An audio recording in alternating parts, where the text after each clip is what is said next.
जरा सोचिए, क्या हो अगर किसी देश की सरकार के पास अपने ही देश का नक्शा बदलने की ताकत हो। मतलब राज्यों को छोटा करने, बड़ा करने या फिर पूरी तरह से नए राज्य बना देने की शक्ति। ये कोई ख्याली पुलाव नहीं है, बल्कि भारतीय संविधान में दी गई एक बहुत बड़ी और असली शक्ति है।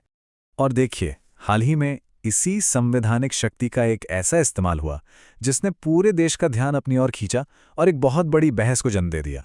जी हां, जम्मू और कश्मीर के पुनर्गठन ने एक बड़ा सवाल खड़ा कर दिया, जिसे आज हम समझने की कोशिश करेंगे। आखिर संसद एक पूरे राज्य का दर्जा बदलकर उसे केंद्र शासित प्रदेशों में तब्दील कर कैसे सकती है? तो हुआ ये कि 5 अगस्त 2019 को संसद ने जम्मू और कश्मीर पुनर्गठन बिल पास कर दिया। और इसका नतीजा, एक राज्य को 2 केंद्र शासित प्रदेशों जम्मू कश्मीर और लद्दाख में बांट दिया गया।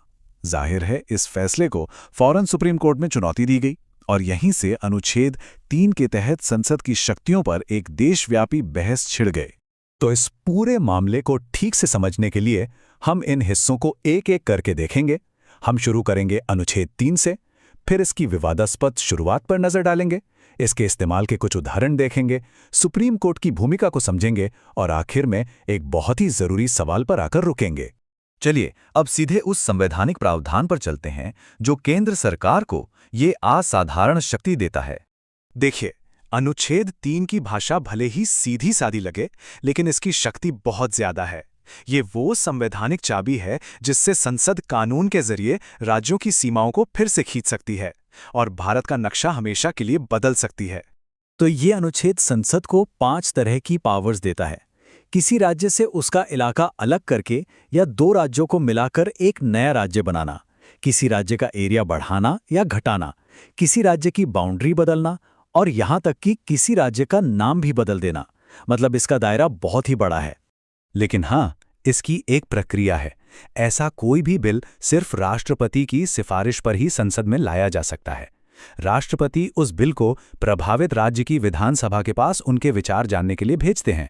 लेकिन, और यही इस पूरी प्रक्रिया का सबसे जरूरी हिस्सा है, राज्य विधानसभा की राय मानना या न मानना ये पूरी तरह से संसद पर निर्भर करता है। उनकी सलाह ली जाती है, पर उनकी सहमति जरूरी नहीं है। चलिए अब देखते हैं कि ये शक्ति संविधान में आई कैसे। क्योंकि जब संविधान बन रहा था ना, तब इस पर जबरदस्त बहस हुई थी। संविधान सभा के सदस्य केटी शाह जैसे कई लोगों का मानना था कि राज्यों की अपनी एक स्वायत्तता होनी चाहिए। कोई भी बदलाव ऊपर से यानी केंद्र से नहीं थोपा जाना चाहिए, बल्कि इसकी शुरुआत उस राज्य के लोगों और उनके चुने हुए नुमाइंदों से होनी चाहिए। लेकिन दूसरी तरफ थे ड्राफ्टिंग कमेटी के चेयरमैन डॉक्टर BR अम्बेडकर।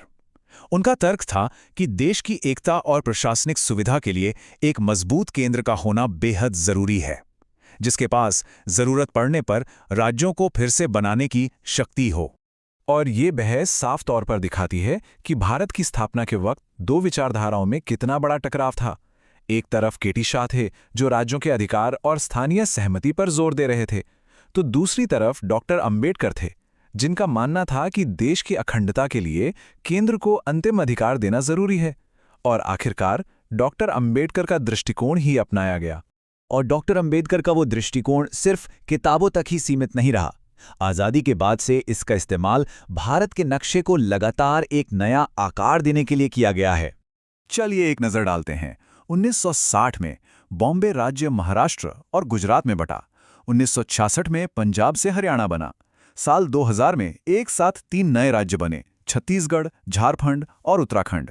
और 2014 में आंध्र प्रदेश से अलग होकर तेलंगाना बना। ये सब अनुच्छेद 3 के तहत ही मुमकिन हो पाया। फिर 1966 में 18वें संशोधन ने एक और बड़ी बात साफ कर दी। ये तय हो गया कि संसद की ये शक्ति सिर्फ राज्यों तक ही सीमित नहीं है, बल्कि वो केंद्र शासित प्रदेशों को भी बना सकती है, बदल सकती है या किसी राज्य में मिला सकती है। अब सवाल ये उठता है कि जब संसद के पास इतनी बड़ी शक्ति है, तो क्या इस पर कोई लगाम है? यहीं पर सुप्रीम कोर्ट की भूमिका एक अंपायर की तरह हो जाती है। देखिए, न्यायपालिका ने इस शक्ति पर कुछ महत्वपूर्ण सीमाएं लगाई हैं। जैसे 1960 के बिरूबारी यूनियन मामले में सुप्रीम कोर्ट ने साफ कहा कि अनुच्छेद 3 देश के अंदरूनी बदलावों के लिए है, इसका इस्तेमाल करके भारत की जमीन किसी दूसरे देश को नहीं दी जा सकती। और हालांकि ये सीधे तौर पर अनुच्छेद 3 से जुड़ा नहीं है, पर 1994 के ऐतिहासिक एसआर बॉम्बे मामले ने भारत के संघीय ढांचे को मजबूत किया।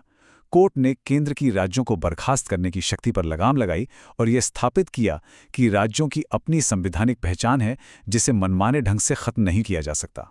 तो इन सब बातों को जब हम एक साथ जोड़कर देखते हैं, तो भारतीय संघ के चरित्र के बारे में एक बहुत ही स्पष्ट और शक्तिशाली तस्वीर उभरकर सामने आती है।